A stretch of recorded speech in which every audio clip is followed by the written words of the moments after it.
Turabasuhuje kandi dukomeje kubifuriza kugira umwaka mushya muhire wa 2026. Turi ku itariki ya mbere z'ukwezi kwa mbere 2026. Ni umwaka rero watangiye, ni umwaka mushya tubifurije kuzagira ishya n'ihirwe. Reka turebe iyi nkuru yacu twihuse cyane. Ni inkuru y'ibirimo kuvugwa cyangwa ibibaye mu Rwanda. Mu Rwanda habaye imyigaragambyo ikomeye cyane. Ni imyigaragambyo ikozwe nande, byose turabigarukaho muri aya makuru. Turaza kureba noneho n'ibindi bivuzwe mu karere ka Gisagara. Muri Gisagara haravugwa ngo umugabo witeguraga gukora ibara muri paruwasi Gatolika agaturikirizamo igisasu. Ibyo byose turaza kubigarukaho. Ayo makuru aracyarimo gukusanywa ndetse tugiye kuyabagezaho.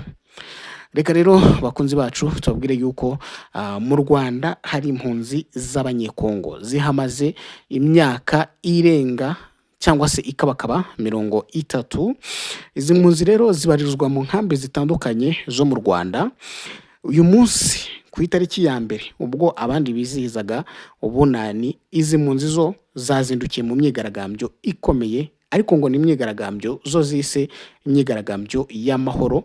Ni imyigaragambyo rero yamaganaga amagambo y'urwango. Aya magambo aherutse gutangazwa na General Major Sylvain Ekenge, wabaye umuvugizi w'igisirikare cya Leta Repubulika Iharanira Demokarasi ya Kongo.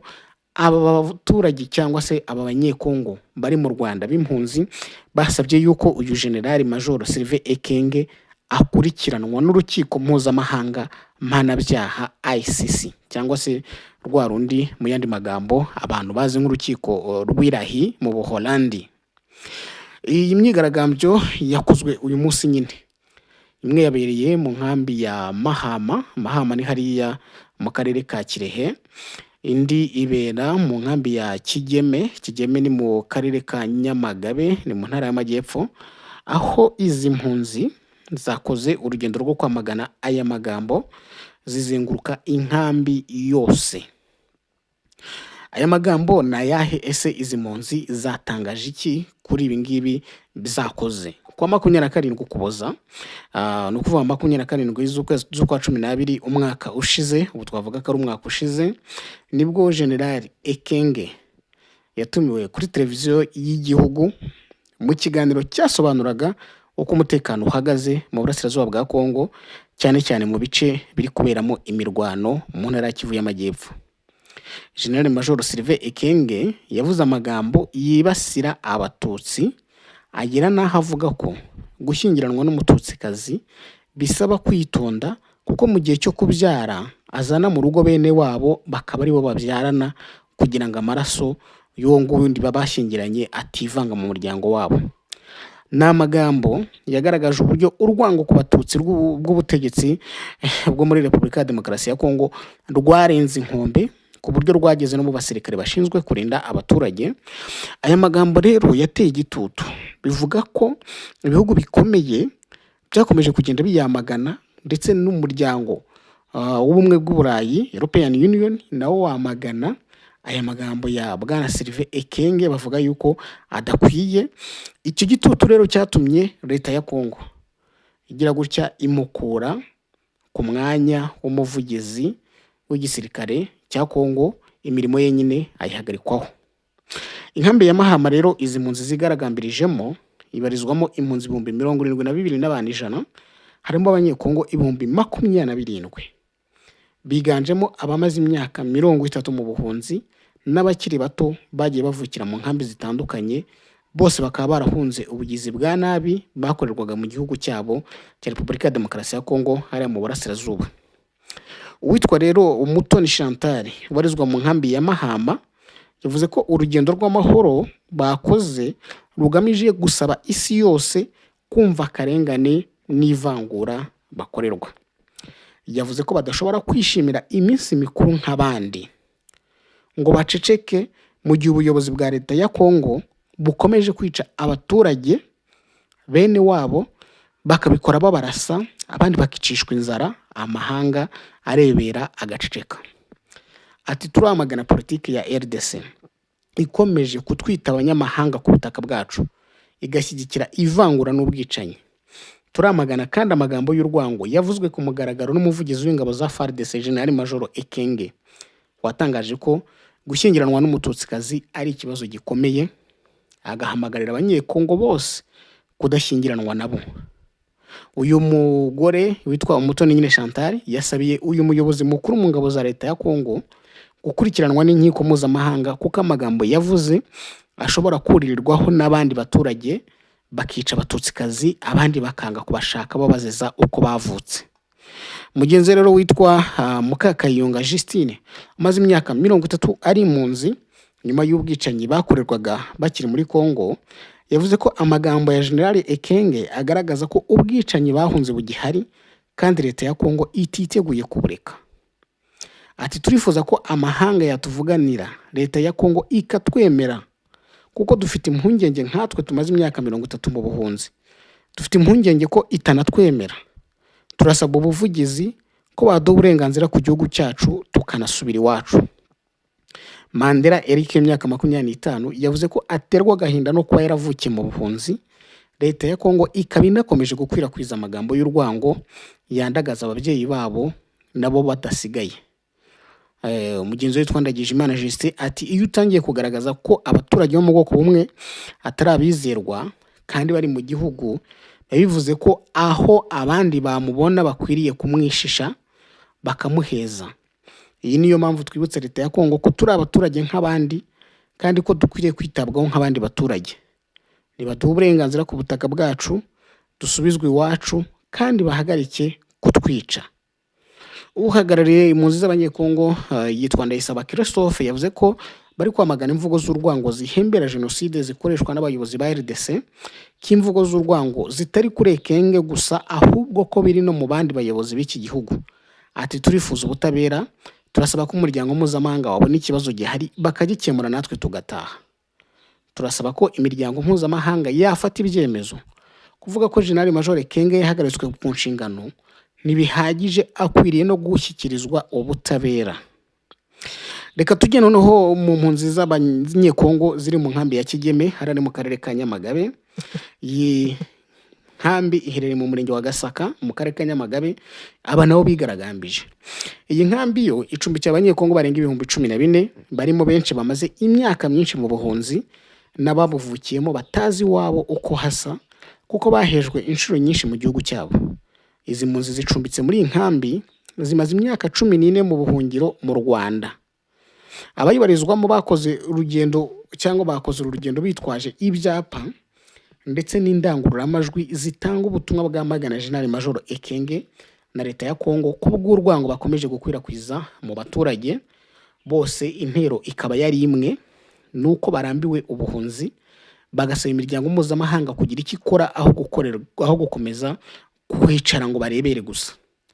Mukansanga Judith ukomoka i Masisi mu ntara ya Kivu y'Amajyaruguru yavuze ko mu gahinda kenshi ubwo abandi bizihiza umwaka mushya bo bari mu marira yo kubaho nabi nk'impunzi kandi bafite iwabo higabijwe na FDLR yasize ikoze jenoside yakorewe abatutsi mu Rwanda.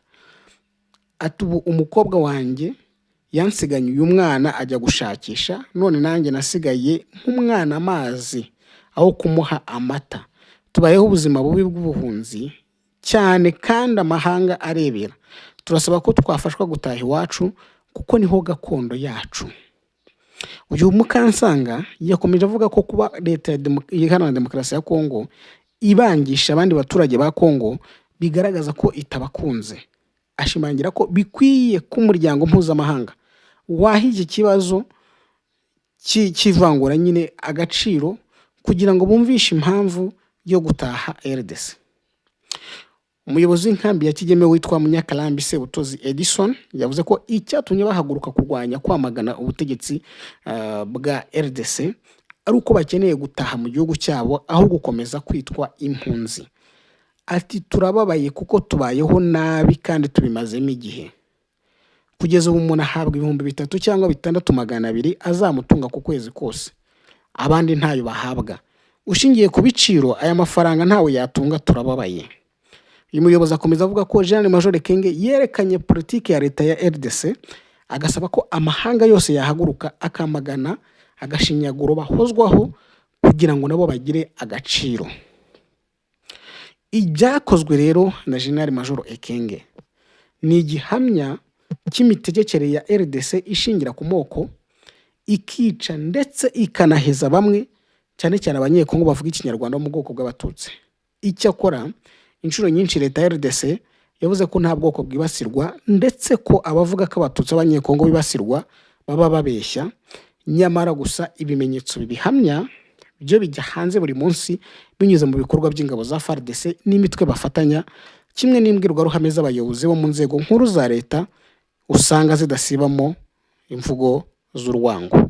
Mu byapa rero abaturage barafite ibyapa bivuga ati muhagarike ivangura ririmo gukorerwa abaturage b'abatutsi, ati urwango niruhagarare, ati ivangura rihagarare rikorerwa abaturage bo mu bwoko bw'abatutsi, ati agaciro ntabwo gashingira ku bwoko, ati ubutabera burakenewe ku batutsi bo muri RDC. Bagashyiraho Tshisekedi yigeze kwakira abagabo babiri nabo batangaje amagambo nk'aya ngaya. Abandi baturage bafite ibyapa byanditse ati Tshisekedi turashaka ubutabera, ati hagarika ibintu byo kurenganya abaturage b'abanyekongo mu bwoko bw'abatutsi.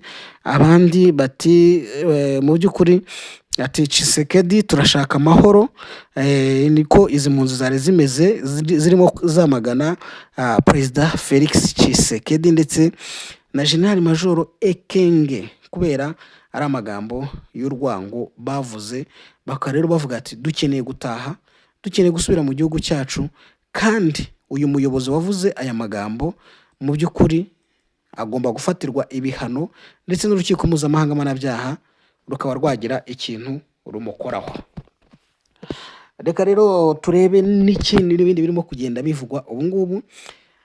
Ubwo hatangiraga umwaka mushya wa 2026, Perezida Ndayishimiye Evariste w'u Burundi yongeye gukoza ndabyita gukozi baba muri winose oya, yongeye kumvikana yiko mu Rwanda arushinja umugambi wo gushaka gutera igihugu cye no gucumbikira abashaka kugirira nabi icyo gihugu cye cy'u Burundi.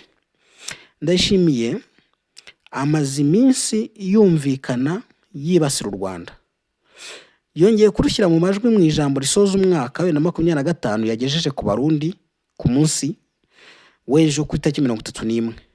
Uyu mukuru w'igihugu yashinje u Rwanda gutera Repubulika ya Demokarasi ya Kongo, ndetse ashimangira ko hagati yarwo n'u Burundi hari inzika. Ati kubirebana n'u Rwanda ntitunejejwe nuko icyo gihugu kidashishikajwe n'amahoro mu karere, mu gihe ibindi bihugu bikora ibishoboka byose ngo bibane neza n'ibyo bituranye bihana imbibi. Ibibera mu gihugu cy'igituranyi cya Repubulika ya Demokarasi ya Kongo tubikurikiranira hafi, cyane cyane ko icyo gihugu gitera Kongo dufitanye inzika, kuko ari cyo gikomeza kubungabunga abicanyi bahigira u Burundi. Nta kitwereka rero ko nyuma ya Kongo atari u Burundi, nk'uko abo Barundi b'imburamukoro bakiri mu Rwanda n'i Burayi babyivugira. Perezida Ndayishimiye yashinje u Rwanda gutera Kongo mu gihe ari umwe mu bahamya bitabiriye umuhango wo gushyira umukono ku masezerano y'amahoro hagati y'u Rwanda na Kongo. Ni umuhango wabereye i Washington DC. Muri uyu muhango wo gusinya amasezerano ndetse n'ibiganiro byabanje, nta na hamwe byigeze bigaragazwa ko u Rwanda rwateye Kongo, ahubwo n'imvugo ikunze kwifashishwa n'abayobozi b'iki gihugu mu kwihuza mu gushaka gushyira ku ruhande cyangwa kwikuraho inshingano mu kibazo cy'ama 2023 ndetse no gusabira u Rwanda ibihano. Nta gushidikanya ushingiye kuri iyo mvugo cyangwa se ugendeye kuri iyo mvugo, biragaragara ko Ndayishimiye akomeje kuba mu murongo w'ubutegetsi bwa Felix Tshisekedi, umurongo wa FDLR, umurongo wa Wazalendo ndetse n'abandi bifatanyije mu rugamba rwo guhangana na 2023. Muri iri jambo rya Ndayishimiye yakomeje ashinja u Rwanda umugambi wo gushaka gutera Burundi, ndetse avuga ko ibihugu byombi bitazabana neza batarahabwa abagerageje guhirika ubutegetsi mu 2015. Ku ruhande rwacu, niko yavuze, ati ku ruhande rwacu ntidutezuka ku kuguma twegera u Rwanda ngo rutubwize ukuri icyo ruhora Burundi, kugira ngo tugire ibiganiro bishakirwa umuti nta kintu kirangirika. ariko ikibabaje kandi giteye amakenga ni uko nta na kimwe abayobozi b'u Rwanda batubwira cyatuma batera u Burundi. Yatangaje mu gihe u Rwanda rwakomeje kugaragariza abarundi ko abarundi bashakishwa mu mugambi wo gushakira ku butegetsi batakiri i Kigali, kuko ngo abahari ngo ni impunzi zirengerwa n'itegeko mpuzamahanga. Ku bw'iyo mpamvu ntabwo bari mu bubasha bw'u Rwanda kuba rwabatanga cyangwa rugire ikindi. Ndayishimiye rero mu iri jambo ryakomeje gushinja u Rwanda ko ari rwo nyirabayazana w'umubano mubi warwo n'u Burundi, ariko nanone agasanga yirengagije imikoranire afitanye n'ubutegetsi bwa FDLR cyangwa se n'umutwe w'iterabwoba wa FDLR, ndetse ngo n'umusanzu ingabo ze zagiye zigira cyane cyane mu mugambi wa Perezida Tshisekedi wo gutera igihugu cy'u Rwanda. Dusoza rero reka turebe iyi nkuru iturutse mu karere ka Gisagara, aho mu rugo rw'umuturage utuye mu mudugudu wa Kabakene mu kagari ka Higiro mu murenge wa Nyanza ho mu karere ka Gisagara bagize gutya bahasanga grenade. Iyo grenade yamenyekanye biturutse ku makimbirane, aho umugore witwa Nibarere Marie Rose w'imyaka 51 yaregaga umugabo we witwa Mutabaruka Theophile w'imyaka 49 kafite grenade imanitse mu gikoni, ndetse abitangariza mu nteko y'abaturage kuwa 30 z'ukwezi gushize kwa 12. Nyuma yo kumurega, inzego z'umutekano zahise zikurikirana zisanga ari grenade yo mu bwoko bwa Totasi avuga, maze uwo mugabo avuga ko yayitoye mu 2020 mu ishyamba. Inzego z'umutekano zagiye kuyitegura, maze urusaku rwayo ruteza impanuka yakomerekeje abantu 2 kubera ko barwumvise bagahunga. Gitifu wo murenge wa Nyanza Tumusifu Jerome yavuze ko iyi grenade yarateguwe ku munsi w'isoko rya Nyaruteja, byatumye abayumvise bagira igihunga bahunga bagwirirana, bituma umwana w'umukobwa w'imyaka 15 witwa Mushimiyimana Diane akomereka. Ati umwana ari kumwe n'abandi yikanze urusaku bari kuyitegura, maze biruka bagwirirana, maze agwira ibuye risongoye ndamukomeretsa, akomereza ku bitaro bya Kibirizi. Babona bikomeye bamwereza ku bitaro bya kaminuza bya CHUB. Ubwo grenade rero nta muntu yahitanye, ahubwo byabaye no gukomereka. Ariko ku rundi ruhande, nkuko umunyamakuru Twahirwa Alphonse yabyanditse kuri X, avuga ko ngo hari amakuru agitohozwa yuko ngo umurenge wa Ruzi ari amakuru. Hakavugwa ngo undi mugabo nawe watanzwe amakuru ko yarabitse igisasu nk'iki, ngo yagombaga gukora cyangwa se yagombaga guturikiriza muri paruwasi ya Higiro, ariko uwo mugabo ngo yamaze gutabwa muri yombi n'inzego z'umutekano atarabasha kugera ku mugambi we aho ngaho wo guturitsa grenade nyine mu kiliziya muri paruwasi ya Higiro. Ibyo nibivugwa rero hariya mu karere ka Gisagara ni mu ntara y'Amajyepfo. Turebe n'ibingibi bindi bya munyapolitike bitwa Martin Fayulu yatangiye kwishyira hamwe na Tshisekedi. Ubundi basanzwe bazirana, ntibavuga rumwe, ariko yatangaje ko yahinduye icyerekezo cya politike agashyira imbere inyungu rusange z'igihugu mu gihe Kongo ikomeje guhura n'ibibazo bikomeye by'umutekano by'umwihariko mu ntara ya Kivu y'Amajyepfo n'iy'Amajyaruguru. Fayulu watsinzwe amatora y'umukuru w'igihugu muri 2018, byanavugwa ko ari wari watowe, ariko ntigeze yemera ibyavuye mu matora. Yakomeje kugaragaza ko ari watsinze ayo matora. Uyu mwanya yawugumanye no mu matora yo muri 2023, aho yanagize uruhare anasaba abayoboke kutitabira amatora y'inteko ishinga amategeko, agaragaza ko atizeraga inzira y'amatora. Icyakora isubukurwa ry'inyeshyamba z'ama 23 ndetse n'ifatwa ry'ibice binini by'ubutaka mu burasirazuba bwa Kongo byatumye Fayulu ahindura uko abona ibintu. Ubavuga ko ashyira imbere inyungu z'igihugu kurusha inyungu za politike, anashyigikira igitekerezo cy'ibiganiro by'igihugu bihuje impande zose nk'inzira ishoboka yo gushaka umuti urambye w'ikibazo cy'umutekano. Iri hinduka rero rya politike ryatumye Martin Fayulu hamwe na bamwe mu bamuba hafi bagirana ibiganiro na Perezida Felix Tshisekedi. Muri ibyo biganiro Fayulu yagaragaje ko hakenewe gutegura ibiganiro bya politike byagutse kandi bihuriweho bigamije guhuza abanyekongo bose mu gushakira hamwe ibisubizo by'ibibazo byugarije igihugu. Yongeye kandi ko ari ngombwa gushyiraho icyo yise inkambi y'igihugu igamije guhuza imbaraga z'abanyapolitike n'abandi baturage bose mu guhangana n'ibyo yita intambara y'agasuzuguro cyangwa intambara y'igitero cy'igihugu kiri kugabwaho n'u Rwanda nk'uko we abyivugira. Ibya Martin Fayulu, umubano rero wa Martin Fayulu ndetse na Perezida Felix Tshisekedi nawo ni ukuwuhanga amaso tukareba aho biri buze kwerekeza. Tubashimire rero kandi mukomeze kugira ubunani bwiza.